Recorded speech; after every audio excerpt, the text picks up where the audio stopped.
వెనిజులాలో వరుసగా సంభవించిన ట్విన్ భూకంపాలు భారీ విధ్వంసాన్ని సృష్టించాయి. ప్రాణ నష్టం పెరుగుతుండగా రెస్క్యూ బృందాలు సహాయక చర్యలు కొనసాగిస్తున్నాయి. అయితే ఈ ఘటన ఇప్పుడు మరో కీలక చర్చకు దారితీస్తుంది.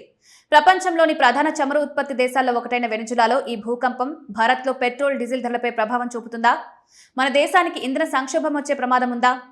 ఇటీవలి కాలంలో భారత్ వెనిజులా నుంచి క్రూడాయిల్ దిగుమతులను గణనీయంగా పెంచింది. ముఖ్యంగా వెస్ట్ ఆసియాలో నెలకొన్న ఉద్రిక్త పరిస్థితులు, సముద్ర రవాణా మార్గాలపై ఏర్పడిన అనిశ్చితి కారణంగా ప్రత్యామ్నాయ సరఫరా మార్గాలపై దృష్టి పెట్టింది.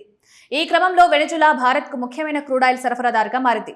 అక్కడ నుంచి వచ్చే హెవీ క్రూడాయిల్ను మన దేశంలోని ప్రభుత్వ, ప్రైవేట్ రిఫైనరీలు సులభంగా శుద్ధి చేయగలవు. అందుకే ఇంధన భద్రతలో వెనిజులా కీలక పాత్ర పోషిస్తుంది. అక్కడ సంభవించిన భారీ భూకంపాలు సహజంగానే ప్రపంచ మార్కెట్ల దృష్టిని ఆకర్షించాయి. అయితే ఇప్పటి వరకు అందుబాటులో ఉన్న సమాచారం ప్రకారం వెనిజులాలోని ప్రధాన చమురు ఉత్పత్తి కేంద్రాలు, రిఫైనరీలు, ఎగుమతి టెర్మినల్స్, పైప్లైన్లకు పెద్ద ఎత్తున నష్టం జరిగినట్లు అధికారికంగా నిర్ధారణ కాలేదు. భూకంప ప్రభావం ఎక్కువగా నివాస ప్రాంతాలు, రోడ్లు, ప్రజా మౌలిక సదుపాయాలపై కనిపించినట్లు సమాచారం. అయినప్పటికీ ఆయిల్ మౌలిక వస్తువులపై పూర్తిస్థాయి తనిఖీలు ఇంకా కొనసాగుతున్నాయి.